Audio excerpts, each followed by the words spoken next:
मैं हूँ हिमालय सिंह और आप देख रहे हैं भोजपुरी टॉप 4 खबर। तो सबसे पहला खबर आ रहा है पावर स्टार पवन सिंह की फिल्म मेरा भारत महान की तरफ से। इस फिल्म का ट्रेलर 1 जनवरी को रिलीज कर दिया जाएगा 2022 में। और इस फिल्म को रिलीज किया जाएगा 26 जनवरी को शुभ अवसर पे।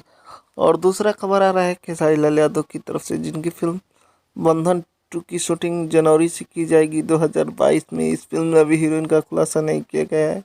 इस फिल्म को डायरेक्ट करेंगे प्रियांशु सिंह।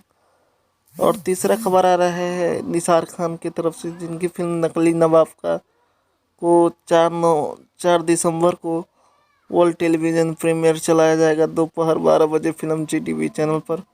और चौथा खबर आ रहा है जुगली स्टार दिनेश लाल यादव की फिल्म फसल की तरफ से, जिसका फर्स्ट लुक पोस्टर 1 जनवरी को रिलीज़ किया जाएगा। और इस फिल्म का ट्रेलर फरवरी महीने में आएगा और ये फिल्म होली के शुभ अवसर पर रिलीज़ की जाएगी। तो आप लोगों को भोजपुरी की टॉप 4 खबर कैसी लगी कमेंट करके बताइएगा। और हमारे चैनल पर नए हैं तो चैनल को सब्सक्राइब कीजिएगा, लाइक कीजिएगा, शेयर